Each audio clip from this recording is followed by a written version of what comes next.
एक लंबा और राजसी महल, जिसके गेट के ऊपर एक सुनहरी पट्टिका लटकी हुई थी। पट्टिका पर 3 अक्षर लिखे थे, स्पिरिट स्टोन हॉल। अक्षर ड्रैगन और फीनिक्स की तरह उड़ रहे थे और नाच रहे थे, और महल के भीतर से शक्तिशाली आध्यात्मिक ऊर्जा के उतार चढ़ाव की लहरें भी निकल रही थीं। इसने लोगों को उत्साहित कर दिया।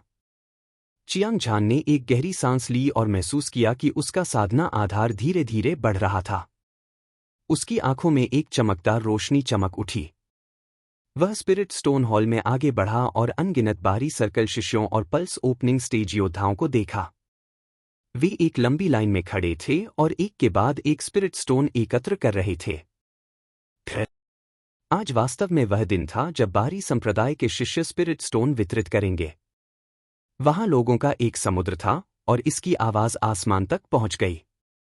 चियांग झान चुपके से चौंक गया।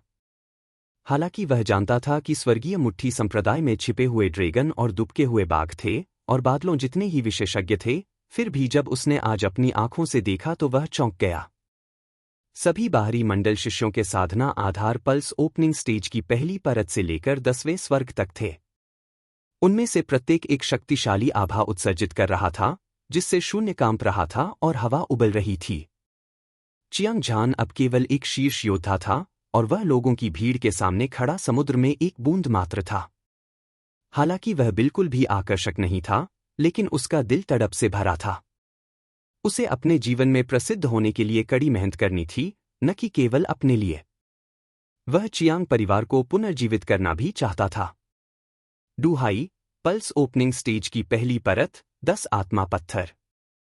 कियानफेंग, पल्स ओपनिंग स्टेज का दूसरा आकाश, 15 आत्मा पत्थर। संदे, पल्स ओपनिंग स्टेज का तीसरा आकाश, 20 स्पिरिट स्टोन।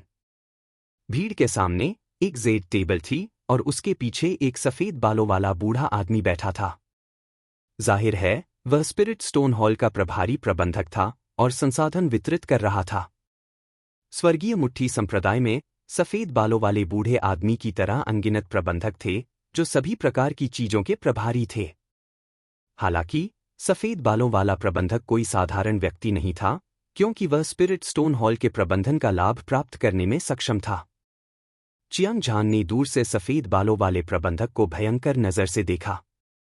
हालांकि मार्शल दाव में उनकी प्रतिभा अतीत में कमजोर थी, फिर भी वह पल्स ओपनिंग स्टेज की पहली परत तक नहीं पहुंच पाए थे।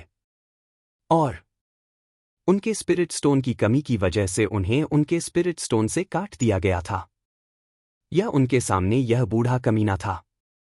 उसने साफ साफ कहा कि यह 10 स्पिरिट स्टोन हैं, लेकिन उसने मुझे केवल 9 ही क्यों दिए? मुझे मत बताओ कि एक टुकड़ा कुत्ते ने खा लिया। भाई, शिकायत मत करो। यह स्पिरिट स्टोन हॉल का नियम है। सभी के स्पिरिट स्टोन काटे जाएंगे, खास तौर पर हमारे जैसे कमजोर शिष्यों के। यह और भी अपरिहार्य है जब तक कि आपके पास बहुत ताकत न हो। अगर आप एलीट रैंकिंग में ऊपर चढ़ते हैं तो आप और भी ज्यादा स्पिरिट स्टोन प्राप्त कर पाएंगे। इसके अलावा कोई भी इसे काटने की हिम्मत नहीं करेगा। 2 बाहरी संप्रदाय के शिष्य और पल्स ओपनिंग स्टेज के पहले स्तर के योद्धा उदास चेहरों के साथ चियांग झान के पास से गुजरे और वे बेहद गुस्से में थे। चियांग झान ने यह सुनकर अपनी भौहें सिकोड़ लीं। वह पल्स ओपनिंग स्टेज के पहले स्तर तक पहुंच गया था और उसकी ताकत नाटकीय रूप से बढ़ गई थी। उसने काटे गए सभी स्पिरिट स्टोन वापस लेने की योजना बनाई थी, लेकिन उसे उम्मीद नहीं थी कि बाकी के भी काटे जाएंगे। इसके अलावा वे सभी पल्स ओपनिंग स्टेज के योद्धा थे। इस स्थिति के अनुसार आज उनका लक्ष्य हासिल करना शायद मुश्किल होगा। चियांग झान, पल्स ओपनिंग स्टेज की पहली परत, 10 स्पिरिट स्टोन। चियांग झान के दिमाग में यह सब चल रहा था, तभी सफेद बालों वाले स्टीवर्ड ने उसका नाम पुकारा। हालांकि जब स्टीवर्ड ने अनियमित सफेद पत्थर का एक टुकड़ा निकाला तो उसकी आंखों में अचानक आश्चर्य की झलक दिखाई दी। चियांग झान, तुम पल्स ओपनिंग स्टेज तक कैसे पहुंच गए? क्या तुम यहां स्पिरिट स्टोन के लिए मुझसे ठगी करने आए हो? अगले ही पल सफेद बालों वाला स्टीवर्ड गुस्से से चिल्लाया। चियांग झान को घूरते हुए उसकी आंखें ब्लेड की तरह तेज हो गईं। उसके हाथ में मौजूद स्पिरिट स्टोन वास्तव में वापस ले लिया गया था। यह दृश्य देखकर चियांग झान के सीने में क्रोध भड़क उठा। इस बूढ़े मूर्ख ने हमेशा उसके स्पिरिट स्टोन काटे थे। आज वह उसे और भी अधिक घृणित और बेशर्म शब्दों में बदनाम कर रहा था, कह रहा था कि वह स्पिरिट स्टोन ठग रहा है। क्या तुम सुअर हो? या फिर तुम अंधे हो कि मेरे शरीर से आने वाली आत्मिक ऊर्जा के उतार चढ़ाव को नहीं देख पा रहे हो? चियांग झान का क्रोधित होना गलत नहीं था। यह सफेद बालों वाला प्रबंधक था जो बहुत आगे निकल गया था। उसका प्रतिद्वंद्वी पहले ही पल्स ओपनिंग स्टेज की चौथी स्वर्गीय परत पर पहुंच चुका था। अपनी आंखें बंद करके भी वह अपने शरीर में आध्यात्मिक ऊर्जा के उतार चढ़ाव को महसूस कर सकता था। उसने अपनी आंखें खोलकर ऐसी बकवास क्यों कही? शायद इसलिए कि वह और अधिक आत्मिक पत्थर पाना चाहता था। चियांग झान मूल रूप से उन आत्मिक पत्थरों को वापस पाना चाहता था जो उसने अतीत में खो दिए थे, लेकिन अब जब उसके साथ सफेद बालों वाले प्रबंधक ने अन्याय किया है, तो उसकी आंखें ब्लेड की तरह ठंडी हो गई हैं। प्रबंधक, तुम भ्रमित नहीं हो, है ना? मैं स्पष्ट रूप से पल्स ओपनिंग स्टेज की पहली परत में कदम रख चुका हूं, तो तुम बकवास क्यों कर रहे हो? मुझे मत बताओ कि तुम्हें लगता है कि तुम्हारे पास पर्याप्त आत्मिक पत्थर नहीं हैं और तुम मेरा सब कुछ अपने लिए लेना चाहते हो। चियांग झान ने भावशून्य चेहरे के साथ ठंडी आवाज में कहा। तुम्हारी हिम्मत कैसे हुई? मैं स्पिरिट स्टोन हॉल का प्रभारी हूं, इसलिए स्वाभाविक रूप से मैं किसी को भी मुश्किल पानी में मछली पकड़ने नहीं दूंगा। तुमने कहा कि तुम पल्स ओपनिंग स्टेज में कदम रख चुके हो, तो तुम्हारे पास क्या सबूत है? सफेद बालों वाले प्रबंधक की आंखें भयंकर और भयंकर थीं। वह भेड़िए और बाघ की तरह था, भयंकर रूप से दहाड़ रहा था। जाहिर है, वह चियांग झान के रवैये से क्रोधित था। उसकी नज़र में चियांग झान पूरी तरह से बेकार था। उसने सबके सामने उसका विरोध करने की हिम्मत कैसे की? इससे उसे बेहद अपमानित महसूस हुआ। इससे भी महत्वपूर्ण बात यह है कि चियांग झान इतने सालों के बाद भी पल्स ओपनिंग स्टेज में नहीं पहुंच पाया था। सभी स्पिरिट स्टोन उसके हो गए थे। उसने सोचा कि वह इसी तरह आगे बढ़ सकता है। उसने उम्मीद नहीं की थी कि चियांग झान आज स्थिति को बदल पाएगा और अपने साधना स्पिरिट स्टोन लेने यहां आएगा। क्या यह उसके पैसे कमाने के रास्ते को बंद नहीं कर रहा था? वाउचर, हा हा हा हा। चियांग झान इतना क्रोधित था कि वह हंसने लगा और उसकी आवाज पूरे जंगल में गूंज उठी। तुम्हारे दादा, अगर तुम आत्मा के पत्थरों को भ्रष्ट करना चाहते हो तो सीधे कह दो। दिखावा करने की कोई जरूरत नहीं है। वैसे भी तुम इस तरह की चीजों में माहिर हो। सभी वरिष्ठ भाई मौजूद हैं। उनमें से किसका आत्मा का पत्थर तुमने नहीं छीना है? उसके शब्द फीके पड़ने से पहले ही भीड़ में कोलाहल मच गया। अनगिनत बाहरी शिष्यों ने चियांग झान को प्रशंसा भरी आंखों से देखा। चियांग झान ने जो कहा वह सही था। वास्तव में उनसे वर्षों में बहुत सारे आत्मा के पत्थर काटे गए थे। सभी को गुस्सा आ रहा था, लेकिन किसी ने भी चियांग झान की तरह विरोध करने की हिम्मत नहीं की थी और उनमें से अधिकांश ने अपना गुस्सा निगलना चुना। आखिरकार वह स्वर्गीय मुट्ठी संप्रदाय का प्रबंधक था। हालांकि उसकी हैसियत बहुत ऊंची नहीं थी, लेकिन उसकी पृष्ठभूमि बहुत अच्छी थी। इसके अलावा वह स्पिरिट स्टोन हॉल का प्रभारी था।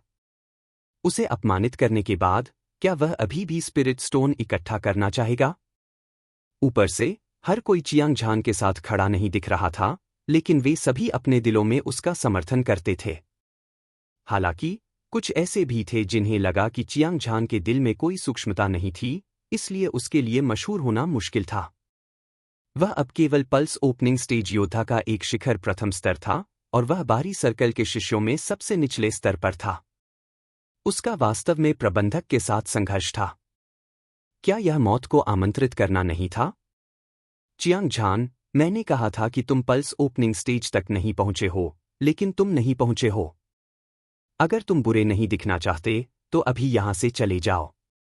अन्यथा मुझे निर्दयी होने का दोष मत दो। जैसे ही सफेद बालों वाला प्रबंधक बोला, उसके शरीर से एक शक्तिशाली आभा फूट पड़ी। दबाव के कारण चियांग झान की सांसें रुक गईं और उसका खून खौल उठा। उसे मजबूरन कुछ कदम पीछे हटना पड़ा।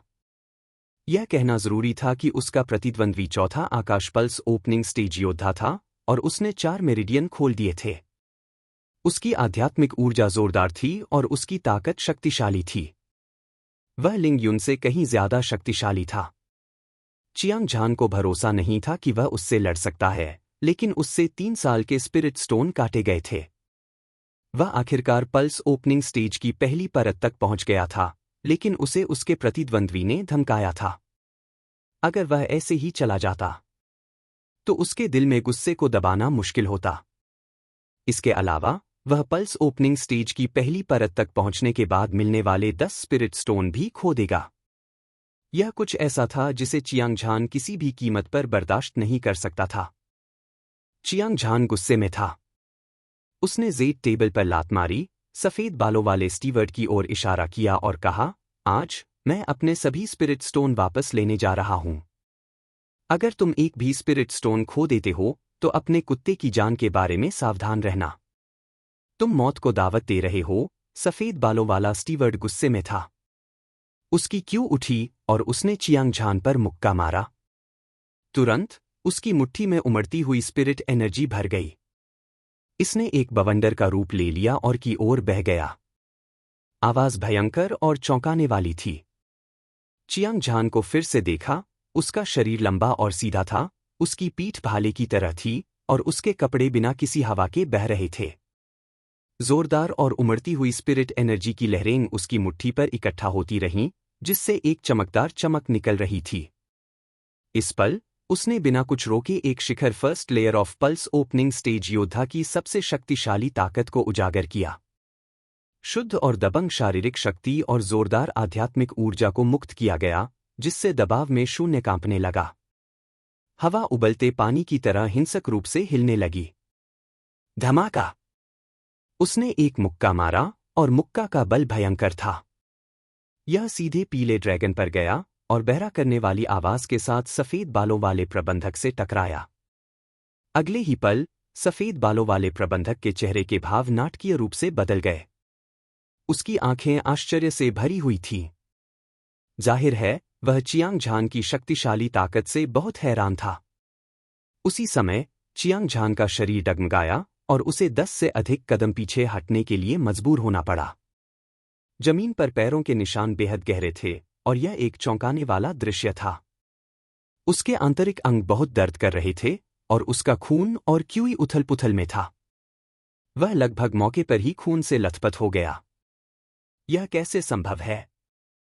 चियांग झान स्पष्ट रूप से पल्स ओपनिंग स्टेज योद्धा की पहली परत का शीर्ष योद्धा है, इसलिए वह मैनेजर डू से कैसे लड़ सकता है? मैंने कभी नहीं सोचा था कि चियांग झान इतना शक्तिशाली होगा। अभी उसके मुक्के को देखो। ऐसा लगता है कि उसने शरीर को शांत करने वाला युद्ध कौशल विकसित किया है, और जब उसकी आध्यात्मिक ऊर्जा के विस्फोट के साथ जोड़ा जाता है तो उसकी युद्ध शक्ति उसी चरण के मार्शल कलाकार से कहीं अधिक है। कोई आश्चर्य नहीं कि उसने मैनेजर डू से लड़ने की हिम्मत की। हालांकि शरीर को शांत करने वाला युद्ध कौशल किसी के भौतिक शरीर की शक्ति को बढ़ा सकता है, फिर भी यह सीमित है। इसके अलावा मैनेजर डू अभी स्पष्ट रूप से लापरवाह था और उसने किसी भी युद्ध कौशल का उपयोग नहीं किया। अन्यथा चियांग झान मर जाता। पूरा स्पिरिट स्टोन हॉल हंगामे में था। अनगिनत बाहरी सर्कल शिष्यों ने चियांग झान को मैनेजर डू से सीधे लड़ते देखा। हालांकि वह नुकसान में था, फिर भी उसकी शक्तिशाली ताकत ने सभी को चौंका दिया। आपको पता होना चाहिए कि मैनेजर डू एक चौथा स्काई पल्स ओपनिंग स्टेज योद्धा था और उसने पहले ही 4 मेरिडियन खोल दिए थे। आध्यात्मिक ऊर्जा जोरदार थी और जिस गति से यह प्रसारित हुई वह भयानक थी। हालांकि अभी जो मुक्का मारा गया वह सिर्फ एक छोटा सा परीक्षण था, लेकिन third sky pulse opening stage योद्धा को इसका सामना करना पड़ा।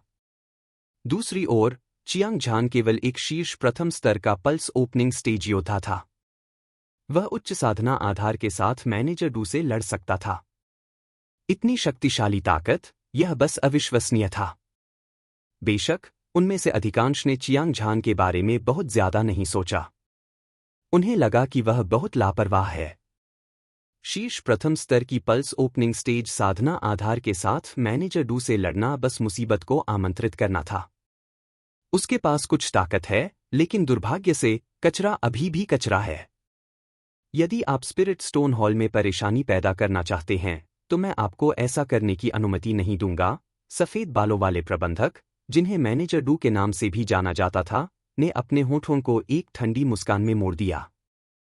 उसने कहा, चियांग झान, अब दफा हो जाने में देर नहीं हुई है। नहीं तो तुम यहां चलोगे। मुझे डर है कि तुम्हें उठा ले जाया जाएगा। धमकी, सीधी धमकी। मैनेजर डू और चियांग झान ने एक दूसरे पर वार किया, जिससे साबित हो गया कि चियांग झान पल्स ओपनिंग स्टेज तक पहुंच गया है। हालांकि वह इस बारे में बात नहीं करना चाहता था और उसने चियांग झान को धमकी भी दी। इससे वहां मौजूद सभी लोगों को उसकी बेशर्मी का एहसास हुआ। बकवास बंद करो। आज तुमने मुझसे जो भी स्पिरिट स्टोन काटे हैं, उन्हें निकाल दो। नहीं तो तुम्हें खुद ही इसके परिणाम भुगतने पड़ेंगे। चियांग झान का दिल गुस्से से जल रहा था। उसने अपने सभी स्पिरिट स्टोन वापस लेने का निश्चय कर लिया था। हालांकि वह जानता था कि अभी अभी हुए वारों के कारण वह मैनेजर डू से मुकाबला नहीं कर सकता, लेकिन वह बिल्कुल भी नहीं डर रहा था और उसकी लड़ने की भावना बढ़ रही थी। हम्फ, मैनेजर डू ने ठंडी सांस ली। उसकी आंखें दो तीखे ब्लेड की तरह थीं जो अपनी म्यान से बाहर निकल आई थीं। उसने ठंडे अंदाज में चियांग झान पर अपनी नजर घुमाई और तिरस्कार का एक निशान प्रकट किया। उसके बाद उसके शरीर पर क्यूई एक बार फिर से ऊपर उठ गई। उसकी मुट्ठी पर जोरदार आध्यात्मिक क्यूई की लहरें इकट्ठी हो गईं। रोशनी धधक रही थी और चमक रही थी। पवन बिजली मुट्ठी। एक जोरदार दहाड़ के साथ वह एक क्रूर बाघ की तरह चियांग झान पर झपटा। उसने चियांग झान पर एक मुक्का मारा, जिससे हवा चीखने लगी और हवा उबलने लगी। हवा और बिजली की आवाज बहरा कर देने वाली थी। इस मुक्के में न केवल मैनेजर डू की सारी ताकत समाहित थी। यह एक शक्तिशाली और दबंग मुक्का था। शक्तिशाली बल बढ़ रहा था, जिससे सभी को पीछे हटने पर मजबूर होना पड़ा। पल्स ओपनिंग स्टेज, सेकंड और थर्ड हेवंस के कुछ योद्धाओं की क्यूई और खून भी उबल रहा था। उनके हाव भाव नाटकीय रूप से बदल गए। क्या यह युद्ध कौशल की शक्ति है? चियांग झान ने अपनी भौहें सिकोड़ी और चौंक गया। उसे मैनेजर डू की मुट्ठी से एक खतरनाक क्यूई आती हुई महसूस हो रही थी। ऐसा लग रहा था कि वह इस मुक्के का सामना नहीं कर सकता था और अपने प्रतिद्वंद्वी द्वारा मारा जाने वाला था। हालांकि इस तरह के शक्तिशाली दबाव ने उसे भयभीत नहीं किया। इसके बजाय इसने एक शक्तिशाली लड़ाई की भावना को जगाया। एक विचार के साथ उसने अपनी पूरी ताकत से अविनाशी युद्ध राजा मंत्र प्रसारित किया। शक्तिशाली शारीरिक शक्ति और जोरदार आध्यात्मिक ऊर्जा उसकी मुट्ठी पर इकट्ठी हो गई। एक पल में उसकी मुट्ठी चमक उठी। आकाश से टूटकर उल्का की तरह उसने मुक्का मारा। धमाका! एक बार फिर टकराव की आत्मा को झकझोर देने वाली आवाज सुनाई दी। यह बिजली के एक बोल्ट की तरह था जिसने आकाश और पृथ्वी को हिला दिया। चियांग झान और मैनेजर डू के साथ दो शक्तिशाली ताकतें बाहर निकलीं और चारों ओर फैल गईं। Tap, tap, tap. Elder do का शरीर डगमगाया और वह कुछ कदम पीछे हट गया। उसके पैरों के नीचे भी एक गहरा पदचिह्न दिखाई दिया। चियांग झान की क्यूई और रक्त उसके शरीर में उमड़ रहे थे और वह अब खुद को नियंत्रित नहीं कर सकता था। उसने मौके पर ही दो मुंह खून उगल दिया। वह कुछ नहीं कर सकता था। आखिरकार एल्डर डू एक चौथे आकाश पल्स ओपनिंग स्टेज योद्धा था। उसने पहले ही अपने 4 मेरिडियन खोल दिए थे। उसके शरीर में क्यूई जोरदार थी और उसकी ताकत जबरदस्त थी। उसने पहले एक युद्ध कौशल विकसित किया था। एक मुक्का की शक्ति एक पहाड़ की चट्टान को नष्ट करने के लिए पर्याप्त थी। स्वाभाविक रूप से चियांग झान इसके खिलाफ नहीं लड़ सकता था। यह भी अविनाशी युद्ध राजा मंत्र था जिसे उसने विकसित किया था। उसका शरीर मजबूत था, उसकी क्यूई जोरदार थी और उसकी रक्षा उसी चरण के मार्शल आर्टिस्ट से कहीं बेहतर थी। अगर यह कोई और शीर्ष प्रथम स्तर का पल्स ओपनिंग स्टेज योद्धा होता तो वे मौके पर ही गंभीर रूप से घायल हो जाते। वे अपनी जान भी गंवा सकते थे। चियांग झान, मैं तुम्हें एक और मौका दूंगा। स्पिरिट स्टोन हॉल से बाहर निकल जाओ। अगर तुम जिद्दी बने रहे तो मैं तुम्हें मार डालूंगा। मैनेजर डू का चेहरा गर्व से भरा हुआ था और उसका लहजा घमंडी था। उसकी नजर चियांग झान पर पड़ी और उसकी हत्या की मंशा घनी थी। बूढ़े कुत्ते, अगर तुम में क्षमता है तो करो। औरतों की तरह बड़बड़ाना बंद करो। चियांग झान ने कमजोरी के कोई लक्षण नहीं दिखाए और उसकी लड़ाई की मंशा आसमान छू रही थी। जैसे ही उसने बात की, उसने एक अतुलनीय दबंग आभा को उजागर किया और इसने अनगिनत बाहरी सर्कल के शिष्यों को चौंका दिया। यह आदमी वास्तव में जिद्दी है। वह स्पष्ट रूप से मैनेजर डू का मुकाबला नहीं कर सकता, लेकिन उसका रवैया अडिग और युद्ध की मंशा से भरा है। अगर इस तरह के व्यक्ति के पास खेती करने के लिए पर्याप्त समय है, तो वह निश्चित रूप से एक शक्तिशाली योद्धा बन जाएगा। पल्स ओपनिंग स्टेज के एक 5वें स्तर के योद्धा ने चियांग झान को प्रशंसा से देखा और कहा। तुरंत चियांग झान की मजबूत लड़ाई की भावना से अन्य लोग चौंक गए। हालांकि वे सभी पल्स ओपनिंग स्टेज के योद्धा थे और उनमें से अधिकांश चियांग झान से अधिक शक्तिशाली थे, उनमें से किसी में भी चियांग झान जैसा साहस, दृढ़ संकल्प और लड़ाई की भावना नहीं थी। एक पल में चियांग झान को नीची नज़र से देखने वालों ने भी अपना विचार बदल दिया। ऐसा इसलिए था क्योंकि एक व्यक्ति जिसने एक विशेषज्ञ को चुनौती देने की हिम्मत की, जो यह जानते हुए भी कि वह चियांग झान का मुकाबला नहीं कर सकता, लड़ाई की भावना से भरा था, सम्मान के योग्य था। तुम मौत को आमंत्रित कर रहे हो। मैनेजर डू की भौहें ठंडी हो गईं।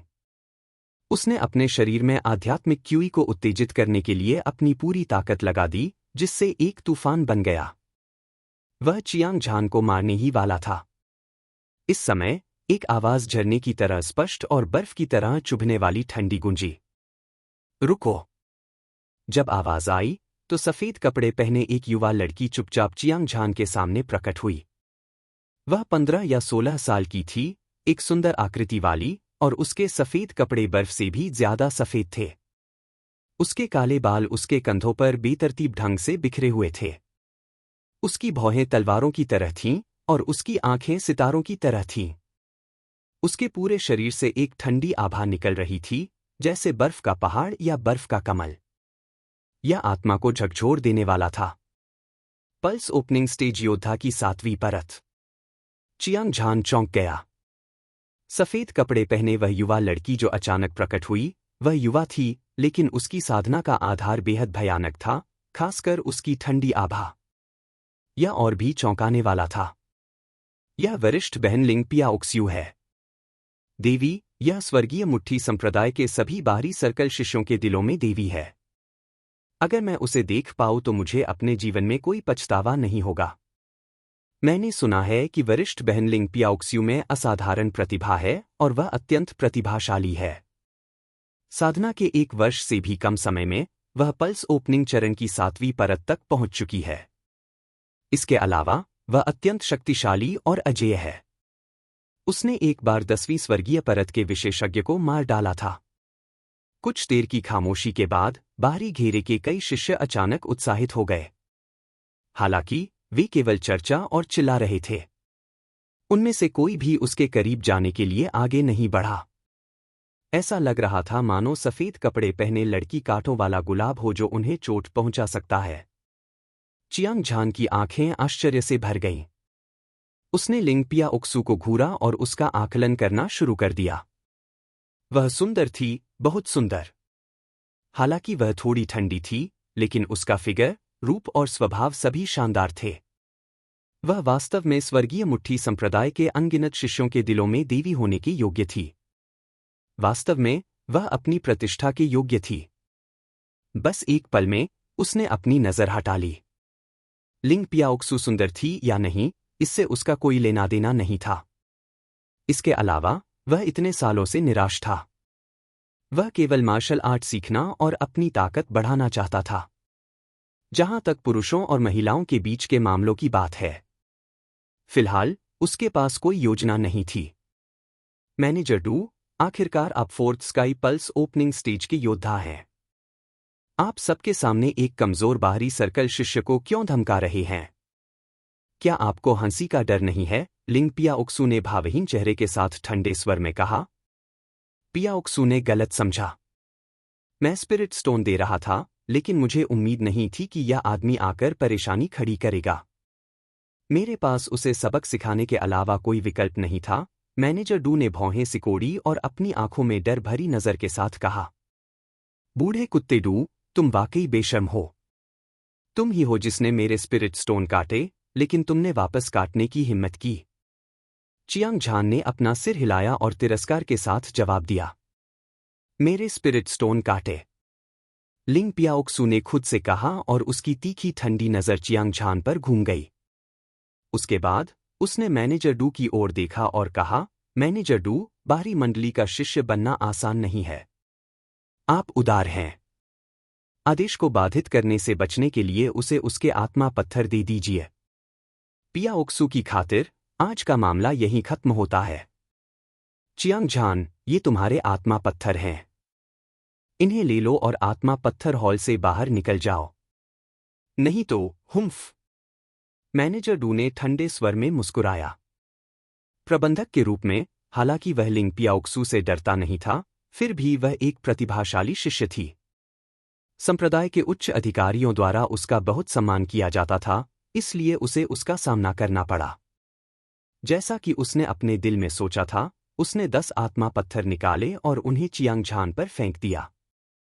चियांग झान की आंखों में एक भयंकर रोशनी चमक उठी। उसने एल्डर डू को घूरा और बिना कुछ कहे वह मुड़ा और आत्मा पत्थरों के साथ चला गया। आज के मामले ने उसे एक बात समझा दी थी, कोई शक्तिशाली बल नहीं था। हालांकि उसने अविनाशी युद्ध राजा मंत्र की साधना की थी और उसकी ताकत उसी चरण के मार्शल कलाकार से कहीं अधिक थी, फिर भी वह स्वर्गीय मुट्ठी संप्रदाय में सबसे निचले स्तर पर था, खासकर तब जब उसने कभी कोई युद्ध कौशल नहीं सीखा था।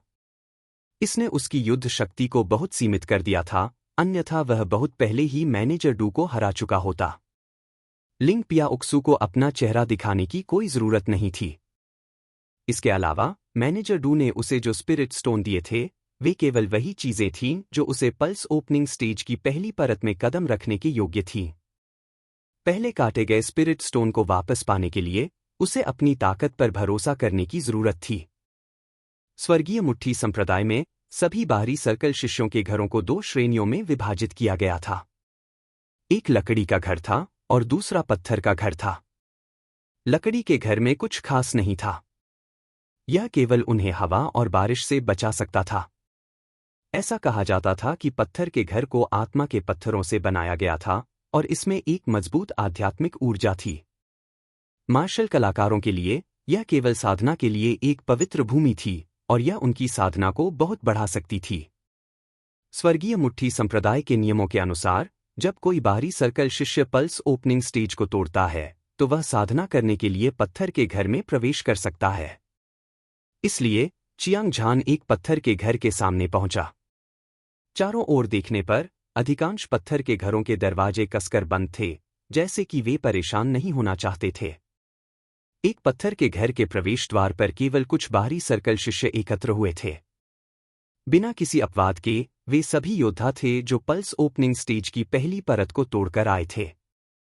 पत्थर के घर में निहित आध्यात्मिक ऊर्जा वास्तव में बहुत मजबूत है। अगर मैं यहां साधना करता हूं, तो मुझे विश्वास है कि मैं 1 महीने के भीतर पल्स ओपनिंग स्टेज के दूसरे आकाश तक पहुंच सकता हूं। बस इतना ही है तुम्हारे पास। फिर बस तब तक प्रतीक्षा करो जब तक तुम लकड़ी के घर में वापस नहीं आ जाते। तुम्हारा क्या मतलब है? मैंने सुना है कि बाहरी संप्रदाय के शिष्य जो पल्स ओपनिंग स्टेज में कदम रख चुके हैं, वे केवल 1 महीने के लिए पत्थर के घर में साधना कर सकते हैं। उसके बाद उन्हें पत्थर के घर में मासिक प्रतियोगिता में भाग लेने के लिए अपनी ताकत पर भरोसा करना होगा। जीतने वाला घर में रहेगा और हारने वाले को लकड़ी के घर में वापस जाना होगा। चर्चाएं चियांग झान के कानों में ज्वार की लहरों की तरह प्रसारित हुईं। उसने भौहें सिकोड़ी और उसकी आंखें तेज रोशनी से चमक उठीं। भीड़ की बातचीत से उसने कुछ ऐसी जानकारी सुनी जो उसे पहले नहीं पता थी। ऐसा लग रहा था कि एक बाहरी मंडल का शिष्य जो पल्स ओपनिंग स्टेज की पहली परत में कदम रख चुका है, वह 1 महीने के लिए पत्थर के घर में साधना कर सकता है। उसके बाद उन्हें पत्थर के घर के लिए मासिक प्रतियोगिता में भाग लेना होगा। जो भी मजबूत होगा उसे पत्थर के घर में रहने का अधिकार था। इसके विपरीत उन्हें लकड़ी के घर में वापस जाना होगा। मार्शल आर्ट का सम्मान करने का क्या मतलब था? कमजोर पर मजबूत शिकार का क्या मतलब था? इस दुनिया में जंगल के क्रूर कानून को पूरी तरह से दर्शाने के लिए बस एक छोटा सा पत्थर का घर ही काफी था। चियांग झान ने अपना सिर हिलाया। उसे इस तरह की चीजों की आदत बहुत पहले ही हो चुकी थी। क्या पत्थर के घर के लिए प्रतिस्पर्धा करने के लिए सिर्फ ताकत पर निर्भर रहना ही नहीं था? फिर वह अपनी मुट्ठी का इस्तेमाल करके अपने पत्थर के घर को मुक्का मारकर तोड़ देता। जैसे ही उसने सोचा, उसके पैरों के नीचे हवा चली और वह पत्थर के घर में घुस गया। तुरंत उसने राजसी और शुद्ध आध्यात्मिक ऊर्जा की लहरों को अपनी ओर दौड़ते हुए महसूस किया। वह खुद को तरोताजा महसूस किए बिना नहीं रह सका। यह जगह योद्धाओं के लिए साधना करने के लिए स्वर्ग की तरह थी। हवा में बिखर रही आध्यात्मिक ऊर्जा लहरों की तरह उछल रही थी।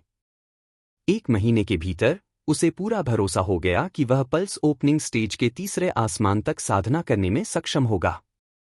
बस एक ही कमी थी कि यह उसका निजी क्षेत्र नहीं था। यहां अन्य बाहरी सर्कल के शिष्य भी साधना कर रहे थे। वे हर समय आध्यात्मिक ऊर्जा को अवशोषित कर रहे थे, जिससे आध्यात्मिक ऊर्जा लगातार कम होती जा रही थी। इस स्थिति के कारण चियांग झान ने बिल्कुल भी संकोच नहीं किया। उसने तुरंत अंतहीन युद्ध राजा कला प्रसारित की और आगे बढ़ा। जैसे ही वह साधना की अवस्था में प्रवेश करता है, उसकी मुट्ठी में हवा का झोंका आ जाता है। तुरंत हवा में भरी आध्यात्मिक ऊर्जा हिंसक रूप से उबलने लगती है, जैसे बाढ़ ने बांध को काट दिया हो। यह बिना किसी कीमत के विशाल और शक्तिशाली रूप से उसके शरीर में प्रवेश करती है। गड़गड़ाहट, गड़गड़ाहट। चियांग झान के शरीर से 10,000 सरपट दौड़ते घोड़ों की आवाज प्रसारित हुई। उसने अपने मन को एकाग्र किया और दूसरे मुख्य मध्याह्न पर हमला करने के लिए बढ़ती हुई आध्यात्मिक ऊर्जा को नियंत्रित किया। समृद्ध बल साम्राज्य योद्धाओं के विवरण के अनुसार एक मानव शरीर में 10 मुख्य मध्याह्न रेखाएं होती हैं। उनमें से प्रत्येक नाड़ी खोलने के चरण की 10वीं परत के अनुरूप थी, जिसका अर्थ था कि हर बार जब वह एक मध्याह्न रेखा खोलता तो वह अगले क्षेत्र में प्रवेश कर सकता था। वे जितने अधिक मध्याह्न रेखाएं खोलते, उनके शरीर में आध्यात्मिक ऊर्जा उतनी ही अधिक प्रबल होती।